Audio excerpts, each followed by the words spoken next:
So today we're really excited to get more Tiana hosting. So I'm so chuffed that Tiana McCormack is my new co-host. Everyone loves your involvement in the podcast. And because our last episode was Tiana in the hot seat asking questions about Tiana, Tiana has asked me to be in the hot seat today. So I don't know what she's going to ask me. This is very exciting. Hey. Suze, hey. I'm looking forward to today because I think after being under that enormous amount of pressure last week, being scrutinized by you, it's now my turn to delve deep and also for our listeners to get to know Suze on a different level. And I think it's only fair that I was exposed last week. It's now your turn to really, for us to get under the skin and to understand a little bit about Suze, who she is, and also delve deep on some, I think, really contentious topics that we all go through and experience. So I'm looking forward to today. Oh my gosh, I don't think I'm looking forward to it. I'm scared, but I think it's exciting because you're coming to Bristol next week, the week. Yeah, indeed. So, Yep. Tiana, you've never been to Bristol before, have you? I've called through Bristol, but I've never been to Bristol. So I'm going to see it with someone like yourself that lives there. So I'm excited to see the Bristol that you live in and Yes. your life in Bristol. And we have headshots and we have two podcasts potentially confirmed, which we'll be doing in the studio, which will be exciting. So this will be like the last one of us together for a couple of episodes. Really exciting, Suze. I'm looking forward to doing a podcast in real life together because I think it's most recently I've been doing face-to-face meetings over in Amsterdam and it's just more energetic and it's so much more exciting when you can be in the room with each other talking. Yes. I mean, I love this, but it's always better to be, I think, in person. So I'm looking forward to that very much. Very 100%. much.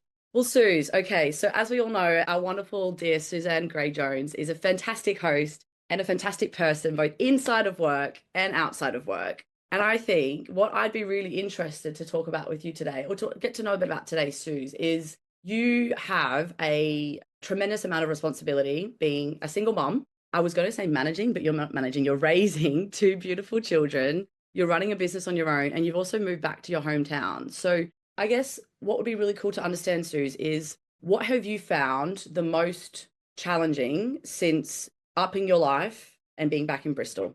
Oh, what a question. What a question. And that's the thing. I am a newly single mum, right? So this is all new to me. I think I'm a bit of a chameleon like you. I like change. I get excited by change. I see positivity in change. The reasons for me moving back were not reasons that I wanted to move back for. It involved heartbreak, it involved change for children. It involved me moving away from a beautiful place of Dubai, which was amazing. I had friends like you. It was hard. And I think one thing that I've learned from this is that people who, and I say this all the time, but it's the best way that I can make sense of difficult times. People have seasons in their life. And I keep going on about this because I think it's important to remember whenever things are going really well for you, when things seem like they're tip top, that this is good, but it's not always going to be good. And I Mm. always said that to myself when I was taking the photos by the swimming pools and my business was flying. And, I felt like my family were the best family in the world. And all these things, like I always said to myself, this is not going to be like this all the time. And that's okay. Use this strength that you're getting now from the nice times to take you through the not so nice times. So coming back has had a lot of challenges. And everyone can say, oh, you can think like that and it's going to be great. But I have some days where I just go home and I leave the office and I just have a good cry. And that's quite sad, but it's also okay. And it's part Mm. of processes of change. Like you can't not have those bad days. You've got to have those bad days to get to the good days. So that's what I'm learning. I love your honesty on that because I think everyone says what comes up must come down, right? And I think the fact that you aren't the only person that's going out there crying, are you? I think it's everyone has those moments of like, is this really life and is this going to stay like this forever? And I guess what's been your biggest coping mechanism? So when you are in those moments and it is tough, how do you cope? So I think I look at my idols, right? Everyone's got someone that they look up to, whether it's Mel Robbins. I'm a big lover of Reese Witherspoon. Oh, Walk legally. the Line. She plays June Carter, and to me, she's like the most beautiful actress. She's just so talented. She's also a really nice person. I watch quite a lot of her interviews. I've definitely got a girl crush on Reese Witherspoon. But she's been through some really tough times. She had a lovely family. She was cheated on. She showed the world that she could cope and be really headstrong. And I draw on the fact that, you know what? you look up to those people. Mm. It's happened to those people. These things happen to you as well. It's just all part of life, right? And sometimes we try and make sense of how someone else acts towards us is something wrong with us, but it's not. It's something to do with that other person. And that's been the hardest thing. When something bad happens to us, whether it's a recruitment, you're getting fired, or a boss is bullying you or whatever, it's so easy to think, well, what have I done to make this happen? Is it me? Whereas no, it's often not about you at all. It's about the other person. So When it's you're in that mindset, Suze, because it's so much easier said than done, isn't it? And I think we all feel like it's me. I think, I mean, what's actually going through your mind in that moment when you're having those thoughts? And how do you, I guess, how do you cope? How do you manage those thoughts and those emotions when you're feeling like that and you're thinking like that? I think it's anything, right? It's that imposter syndrome. So, like, if I'm going on a client visit and if maybe I think, oh no, they don't like me, what is it? Is it something I'm wearing? Is it something I've got on my hair? Like, what are people thinking? I think we all have those feelings. It's normal to have those feelings. Our brain is designed to have those feelings where we think, is it me? What have I done? What's wrong with me? Why does that person reject me? Because that's how our brains are made. But I think it's then making sense of that, Yeah. remembering the people who love you, right? Having your tribe, we spoke about that in the last episode, but also affirmations, positive manifestation. It sounds so cheesy, but like I literally have a few songs that I have to listen to. What are your songs, Suze? What are your positive, uplifting Suze songs? Oh my gosh. So I have, it depends on what mood, but if I'm like at the gym, holding out for a hero, Okay. Can you I'll go? be a hero. I'll be a hero. I don't even know the words, but I have a good old little dance to it. And then like I do my workout, right? Mhm. I have to finish my core workouts when that song's finished. So it's like 4 minutes or something. That's great. If it gets to the end of the song, I haven't finished, it's not good. You haven't won. You haven't beaten your challenge. So I set myself like little challenges and it's normally aligned to a song. So like when I'm walking now, I walk to work because it's not raining in the UK. I have my songs on and it's like I just look up like motivational songs, whether it's cheesy stuff like Destiny's Child Survivor or like I Will Survive, whatever it is, however cheesy, just walk along. You just hold your head high and you just see yourself through someone else's eyes and just think she's strong, she's doing it, and you just feel like, okay, Yeah. I am that person. I And am that it's person. amazing that music can do that for you, isn't it? And it's also going back to like when you have that block work and that intense work, it's like that 4 minutes is your time to listen to that song, to finish the workout, to feel that emotion, and then you know that it's going to end. I love that, Suze. And music's so powerful. There's actually quite a few playlists that I downloaded when I was going What are through. yours? I want to know what yours are. This is about you today, Suze. No, I'm asking you. So, ha.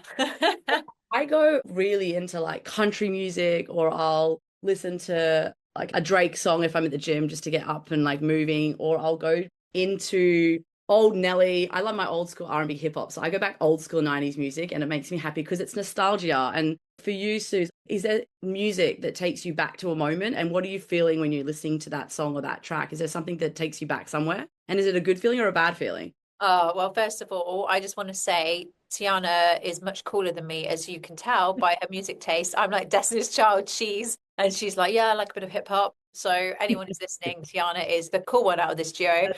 But do you know what I do? I am very inspired by women, powerful women, Beyonce being another one of them. And just growing up, I've listened to these people and I've thought, oh my gosh, like these are strong women. I remember this is a really weird story, but we were at the airport going from Rome and the airport had fucked up. And my mum was literally yelling at the flight people. My sister was really embarrassed. And I was like, no, it's good. She's got fire. Go, mum, go, mum, go, mum. So I've always had a soft spot for women who will refuse to be pushovers and who will stand up for what's right. So when I see artists who's like that and they're Mm. performing, it makes me think, well, I'm that person too. And in my head, I imagine I am, even And though this, I'm not. this makes sense, Suze, because I think you're absolutely a great representation of that. Because without going into too much detail, I think with most recently what's happened in your life, I think I want to understand a little bit about what gave you the energy and the power to stand up for your self-worth and to actually be able to move forward on what's happened. Well, for anyone who doesn't know, essentially what happened to me was the most shocking thing that could ever happen to anyone. I was very much blindsided. And because of that, you kind of you have a choice. You either kind of comply to life as everyone expects you to lead it, or you think, no, this is my life. I'm going to take control and do what's right for me. I've had moments where I'm literally sat in the car, parked the car, crying and Oh. hoping that no one sees me. And then I just think, stop. Mm, Everyone, every second person around you has probably been through exactly what hmm you're going through at some point or are going through something. So you have to kind of crack whip a bit to yourself at some point and just say, yes, cry, let yourself deal with the emotions. It's shit, and there's nothing that anyone can say to make that better. You have to just deal with that emotion, but then pick yourself up again and know that the wonderful thing about life is there are so many different chapters, there's so many different people to meet, and yeah, the world's so huge and it's so full of adventure, and it can be really difficult to see that sometimes. But you can Yeah. only see that if you let yourself cry, you let yourself be a bit of a pain. I've got enough friends that I can be a bit annoying to different people every day without it being all on one person.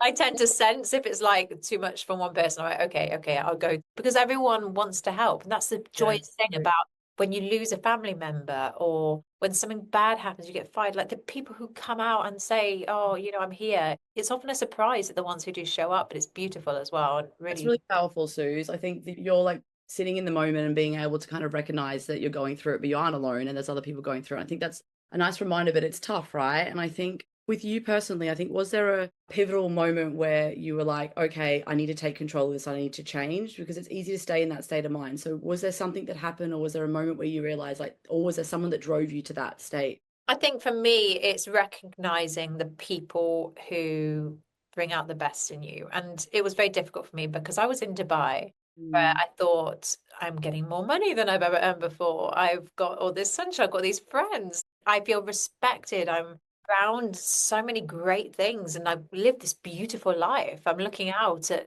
sunshine and grass every day. Well, fake grass, but still grass. yeah. And And I was just like, this is just so, and I can go to the pool. Every weekend was like a holiday.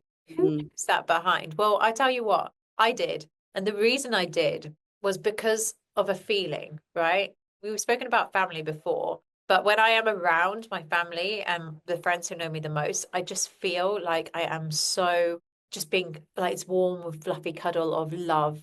And to keep you secure and being the best version of yourself, you need that. You have to have that. Now, I'm not saying stay around your family for your whole life. Absolutely not. But and when to draw in on the thing that makes you you and makes you the best you. Because what I've been through, which again, I don't want to go into too much detail because you've got to have some class, right? But like, I think what I've been through has broken many people in history.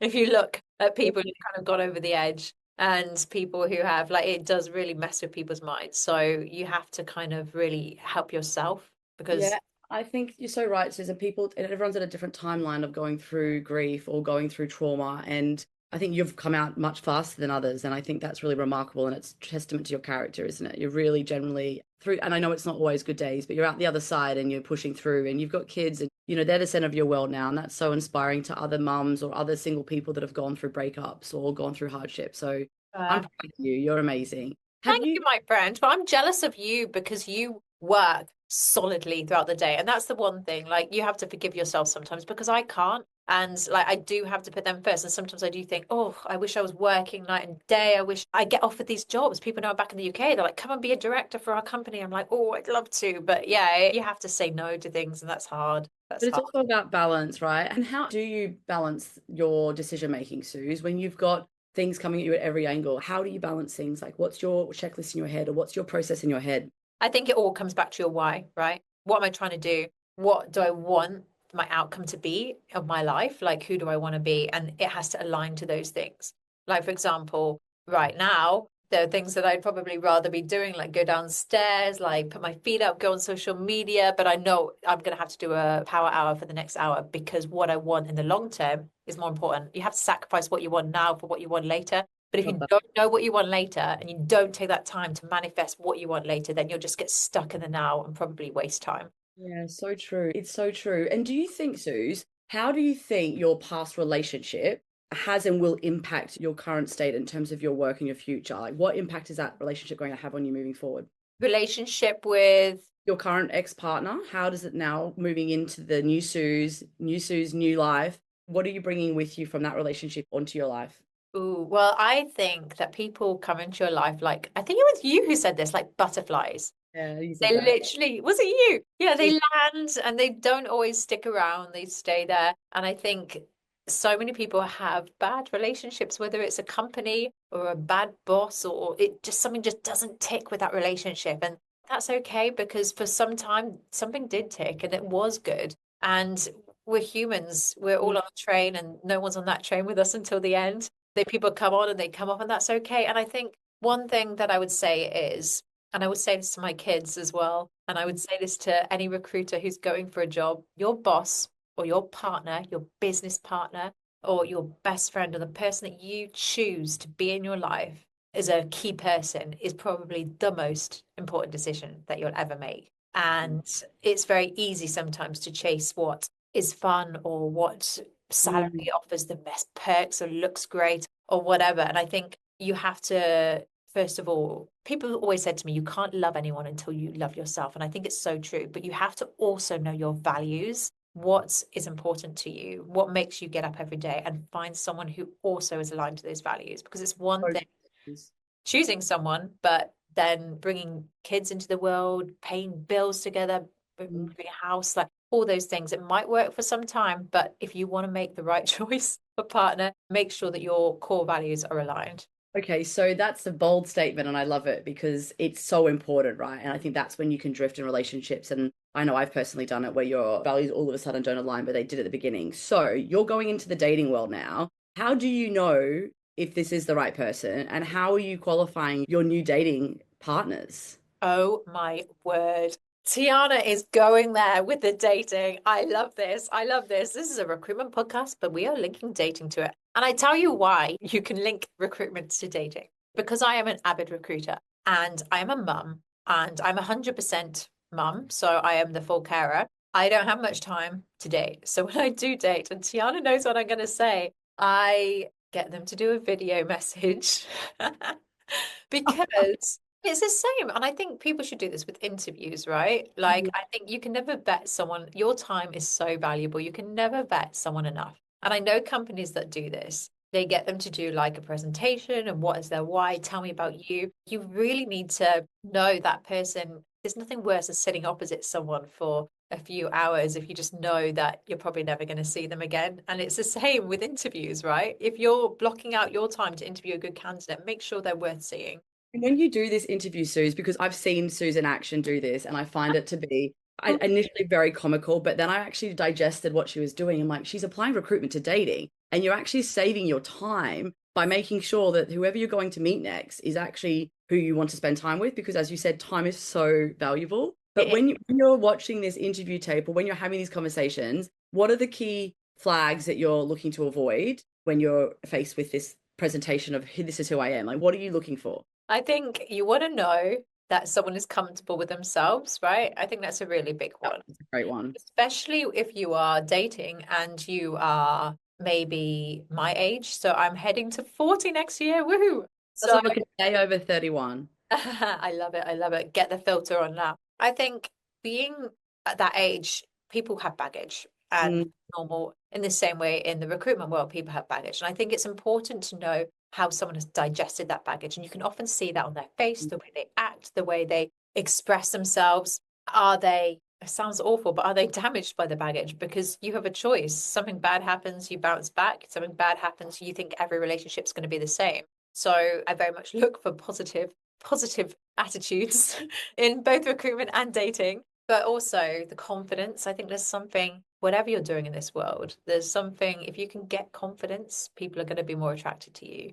you think, Suze? Because I personally think people grow on you over a period of time. And I know I've been in situations where I've met someone and I've kind of had a few, "Ugh, I'm not sure they're right." And then by date two or date three, you start to kind of fall in love with them a little more. And it takes time. And I know a lot of my friends will be like, oh no, it's like it's 2 dates. If it's not working, it's done. What's your cutoff? How much time are you investing? And have you actually pretended to be enjoying dating someone when you really weren't? No, because my betting is so good. Now, this is the thing. Anyone who's listening to this is an example of where people can date completely differently. Because Tiana just mentioned that she starts to, what was it? That you start to like them more. The person starts to grow on me more after like 3 or 4 dates. I'm not straight in, this is the person I'm going to be with forever. It takes time for me personally to get to know whether this is the right person. And it's like a process of me to almost force myself into this date or into this person because I'm like looking for all the flags initially, and then I've got to break the flags down to then get into the person. And it takes me time. Mate, so this is where we are so different It's because amazing. I'm like in love with a lot of people I admire once that. after the first date. No, but it's not cool. It's like it's pretty embarrassing actually. But I'm like that with friends as well. When I make new friends, like as you know, we've only got friends recently. I get intensely loving of people because I'm a bit like a Disney princess in that way. I'm all about the songs and the dances. Just give me a hug and oh, you're just amazing. So I do. I'm probably a bit more, I get very attached and then I start to like level out. I was in a relationship for 11 years, right? For the first like year, I was the one who was totally obsessed and like in love, and then gradually it kind of went the other way, and they were more needy towards me. So I think yeah, it does change depending on the person. There's a theory, Suze, that people want what they can't have. And Yes, push pull. I think I see it so often. I've seen it really recently with a friend of mine where she was, the one that was kind of forcing herself into this relationship. And she was the smothering one and he was the more withdrawn one. And the tables kind of turned. And what's your view on that? Because I know all my girlfriends are talking about this whole once you give yourself away to this person, it's often enough that you lose them and they lose interest. So because that's my view is generally, I think if you give yourself entirely to someone, they withdraw and it's this constant game. And I hate these games that this is, I feel like Yes. what we're playing in life. What's your view on that? Well, I'm quite masculine in this sense. People Mhm. tell me I am. I hate to say that, but people say I'm quite masculine because I do love a chase. Mhm. But Mhm. I'm Mhm. also a temp recruiter. So I'm from a temp recruiting background, and those people from temp recruiting backgrounds know it's like boom, boom, boom, expect quick results, quick results. I'm a very impatient person. So, like in the dating world, as you know, being my friend, I'm just kind of like, I expect 0 to 100 quite quickly. Like, why is it And he loves your me? intensity is intense. I'm quite Yeah. intense.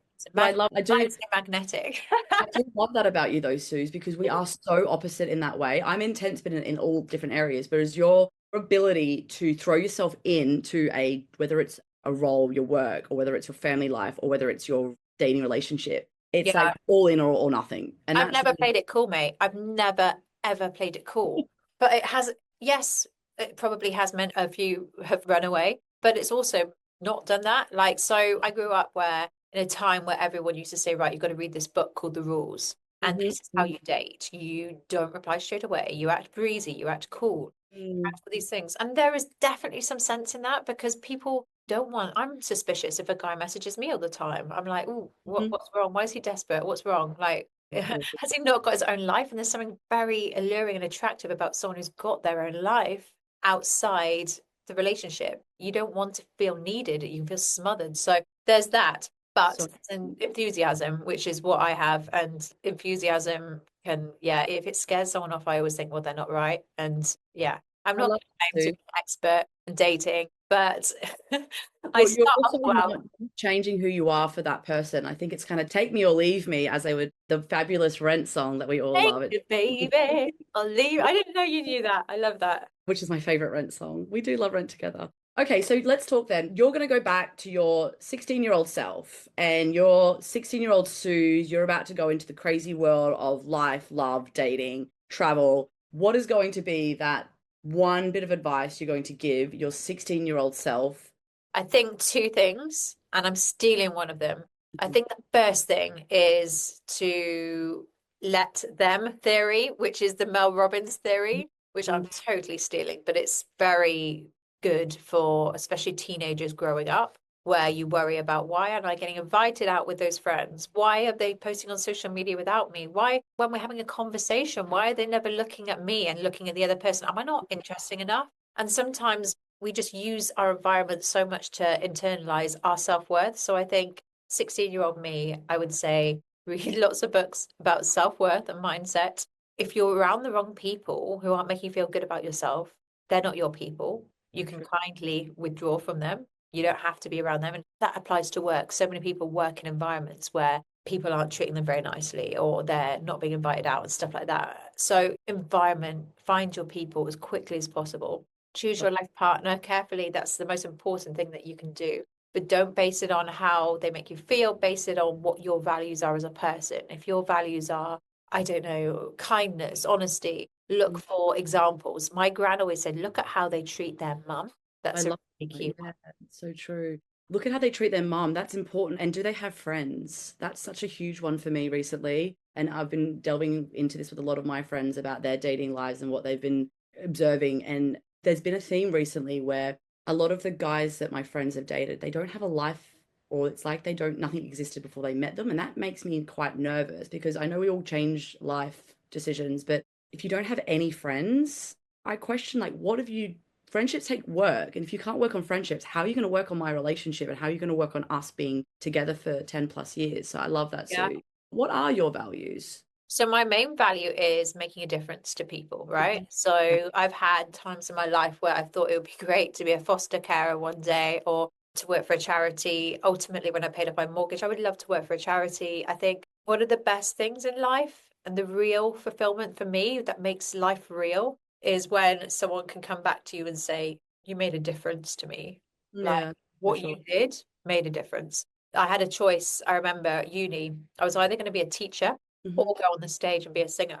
And it was neither of those things. But I did You're learn. a recruiter. I love it. I'm Sounds not like patient enough to be a teacher. But I did learn when I was sat there at lunch hour and this mother came up to me and said, my son has kept out of trouble all week because you've done singing club with him. And the feeling I got, I just wanted to cry. I was just like, that's amazing. Like one person can change so many people's lives if they manifest their energy in the right way. that. And Yeah. I think that sadly, there are a lot of selfish people in this world who only think about their bank balance or they only think about how they look. And it's very easy to get into that mindset. But real So fulfillment true. comes from It's that. like the Pay It Forward film, right? And I think if we all just shared a little bit of kindness and if we all just did one kind gesture for everybody, the world would be such a better place. And it would just make such a difference. I noticed it yesterday. I was like, I had my 30-kilo suitcase walking up the stairs of London Bridge. It took me to the second flight of stairs for someone to help me. And there was guys and girls walking past, seeing me struggle. And I thought, you know what? What's stopping you for just stopping for 1 minute to help me carry my bag? And I mean, eventually someone did. Was it a But guy? it was a guy in the end that helped me, but people were walking past me and they weren't helping. And I'm thinking I would help anyone Yes. who's struggling up a suitcase, up a stairwell with a suitcase. It's so such a small But you know thought. why lots of guys don't do that anymore, right? And you know why? And I've got lots of male friends who told me this, is because they did. And some women get quite aggro about it. They're like, I'm a woman, I can carry it myself. Don't be so misogynistic, thinking that I can't carry my own bags. There's actually that attitude out there. Thing. That's complicated for men then because they're obviously in a situation now where they're having to be really cautious of how they approach Yeah. situations with women. But I mean, we're all humans. We can also just say, look, I'm fine, thank you. Like it's just having that courtesy and that kindness. Yes. Um, You're a communicator. There's a lot of people who want to do these things. They're worried about what will happen. So it's easier just not to. Whereas you're naturally, like me, you're naturally, well, I'll say it. And if it doesn't work out, it doesn't work out. But I'll say it anyway, you know. Yeah, so true. But you were talking about, Susie, if you could go back, you would be a singer or you'd be doing something that's like serving people. If you weren't a recruiter, what career profession would you have ultimately chosen? I would love to be a therapist, or I would love to work with children in just like understanding people's minds. I think people's minds are really interesting. We see it in recruitment. You never quite know. I mean, I haven't paid back a rebate in 18 months. So I think you can get a good idea, but you never completely know what someone's going to be like when they're sat at that desk. But I like the challenge of trying to figure someone out. What motivates them? What do they really want? What team will they work well with? Will they gel? I'd love to have my own dating agency or something like that. Makes you a great recruiter though, because I know you do this with your clients as well. So you know in and out exactly how your clients operate, the culture, and you know what type of business that you're putting your candidates into. And that's a gift because being able to match the two and match someone's personality based on the right business fit, I think that's a beautiful gift that you have, Suze. And Thank you. Look at all these compliments. My head is going to be so big. uh, Bit on this. just circling back to recruitment a little here, we haven't really spoken much about recruitment today, which is quite refreshing actually. Um, we normally don't always get onto recruitment. What do you think is installed for the recruitment industry in the next 3 to 5 years? How do you see recruitment evolving? That's an interesting one. So, a lot of recruiters are panicking about AI at the moment. They're like, Hmm. is it going to replace our jobs? And I think for a lot of transactional recruiters, it could. I Hmm. think there's plenty of stuff now online that will match CVs to jobs or do a lot of the work that people used to have to do sifting through, or employers can get alerts and all of that. We're becoming very, very scientifically advanced in AI. But I think the real recruiters who headhunt the passive job seekers, and they say, what is it? Something like 65% of the job market are passive job seekers. Those 65% who aren't looking will need to be interrupted. They'll need to be interrupted, and AI won't do that for them. An influencer will do it for them. A person who can influence them, someone they trust, someone they know, and a computer, even though the computer makes a great therapist. I mean, ChatGPT answers everything.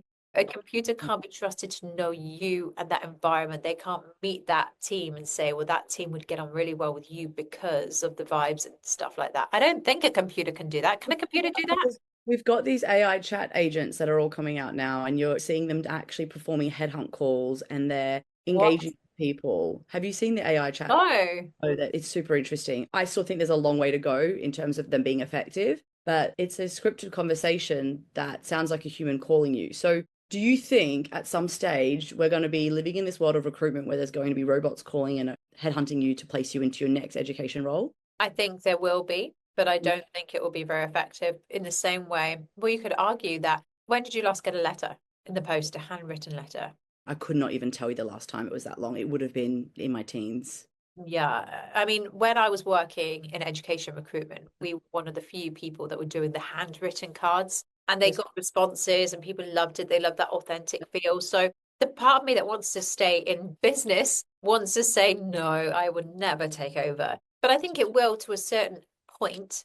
And Mm. ultimately, that, I mean, it's like, would you have a virtual partner? Your virtual boyfriend, Tiana, could have all the attributes you want. They could have every Quite nice, actually. right body, they could say the right thing and all of this. But don't you think there's something so beautiful about imperfection and I human? love this. And variety and not knowing what's coming next. I think if everything is constantly structured and scripted and you know what you're getting, it kind of takes the fun out of life. I think we live in a world now where there's so much distraction and there's so much uncertainty, but there's also certainty about things. You know, if you're struggling, you can put a question to ChatGPT, you're going to get the answer. And it's like Yes. everything is just there. It's so accessible. So, yeah, I think you're right. I like the idea that things I like the nuances of having a conversation with someone on a call that can go in six different directions and you just don't know where Exactly. that conversation's going to go. And that's exciting. And that's building relationships, I think, and building. Should be too perfect.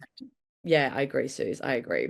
Okay, so Ooh, what we're should we coming towards do the end, Suze. next? Coming towards the end. And I would love to know for you personally, when you are rocking in your rocking chair, when you're in your 80s, you've got your coffee in your hand, you're sitting on the balcony, the birds are whistling. When you look back at your life, what are you going to look back and be the most proud of, and what legacy do you want to leave behind?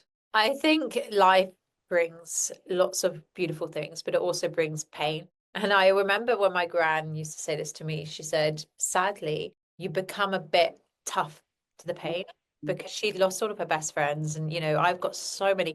I always think, and this is so morbid, but don't you always think, like, it's quite big-headed as well. If I was to die tomorrow, it'd be such a shame because all the people I love would be in one room and I wouldn't get to see them and I wouldn't get to like give them all a hug. And I remember at my wedding, and luckily now I might have another wedding, and you'll certainly have a wedding, I'm sure. That's a brilliant occasion because you look around the room and it's Mm, just all these people just surrounding you. And I think if I was to look back in my rocking chair on my life, I'd like to just know that I had deep connections and deep love because there's something about being having friends to hang out with, but mm, having deep connections and love and the people who can make you laugh and they get you and you can almost give them a virtual hug. I always had that with my gran, for example. I called her every day and she said, you're the only person who can make me laugh. And like those kind of real connections, raw connections will never be replaced by robots. And they make life worth living for me more than any money or experience.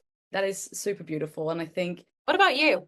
what about me? Look, I think I would like to look back and be healthy, be proud that I've been able to hopefully own my own property, be able to support myself. But I think it's very similar to you, and it sounds like we're almost copying each other, but it's look back and make sure that I've got people around me that I love. I think my biggest fear would be to sitting in that rocking chair and have no one around me, would that be friends, family, or loved ones. It's making sure that retirement home that I'm in is set up with all of these wonderful activities, whether it's bowling, playing cards, and there's just this like I can just visualize being in the hall with the bingo on one side, the card games in the other, and just having all this excitement and conversations and reflecting on memories and being proud to say that I did everything I wanted to do. Yeah. And the thing is, and this is what I was thinking when you were saying that, like anyone can be around people, right? Like I'm in a co-working space now. I can be around people. I can choose, I can pay to be in a nursing home. I can pay to be around people. But what is truth to me is being respected by people if you're not in the room. Being respected often comes from the choices you make in life, but also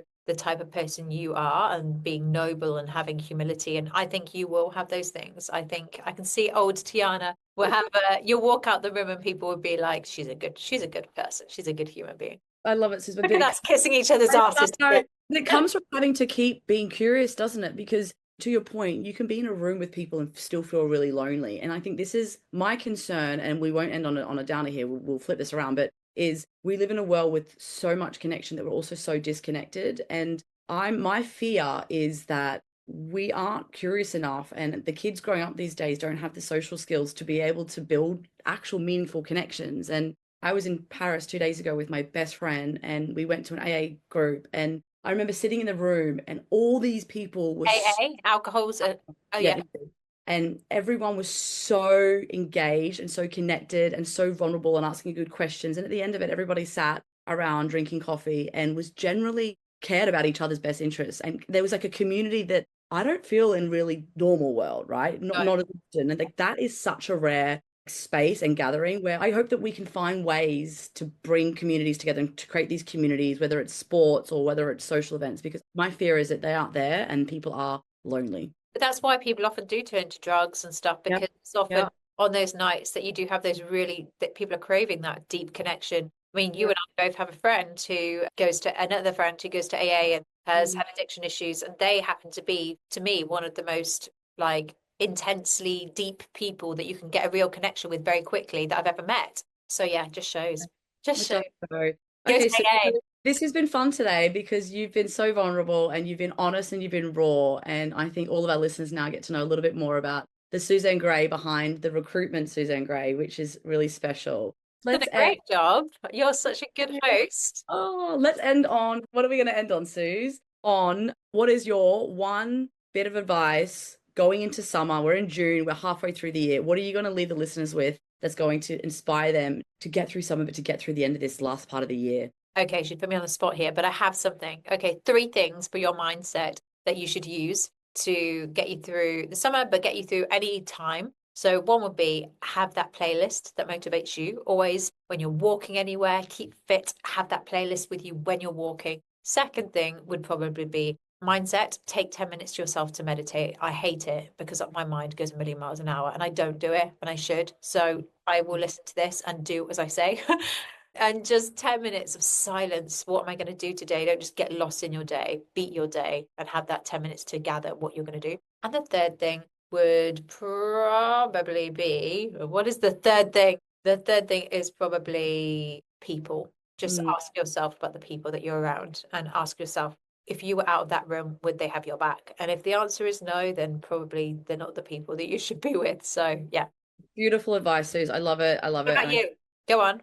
And now I'm on the spot. What would I would look, I think it's a good time. We've just had the pink full moon, and I think it's a good time to reconnect and manifest what you want to achieve. So I did it yesterday when I was on the train. I kind of just took about like an hour to myself to think about we're halfway through the year, which is crazy. What do I want to achieve for the next 3 to 6 months? Not big goals, but just general, like whether it be better exercise regime, whether it be reaching out to friends that I haven't spoken to in a long time, or whether it be a career milestone where, winning a new client, building a new relationship. So reconnect, remanifest what you want to achieve as we're all kind of going through this weird transition period it feels at the moment with all the planets moving. I think also I would like to continue to step into summer without worrying about things that I shouldn't be worrying about. I think the beginning of this year seemed to be extremely intense and stressful, and there was just so much stuff that I was worrying about that I didn't need to worry about. So I'm trying to get up a little bit earlier and take that, similar to you, that 10 minutes in the morning, do my meditation, do my mindful kind of affirmations. And I'm going to book a holiday at the end of the year, Suze, and I'm going to spend some quality time on the other side of the world, Brazil, Australia, and I'm going to spend 3 weeks. I'm going to switch off and get into nature, do some amazing hikes, eat some On your own? amazing. No, I'm going to do a week on my own for sure because I have to travel alone. But I'm also going to do another 2.5 weeks with some really close friends, and I'm going to book that in so I've got something to look forward to. I love that. And that's very inspiring to go on your own as well. I think that not enough people spend time on their own, whether it's a cinema or go for a dinner or whatever. It's quite empowering, isn't it? Yeah, and anyone that's listening that's never done a trip on their own, even if it's just an overnight trip, you've got to do it because it's super fun and you get to sit with your own thoughts, and that's damn scary. That is scary. But when you're sitting with them, it's so powerful. Love that. You're so inspirational. Thank you for today's Thanks, episode. It's been Faye. good. Thank you for listening.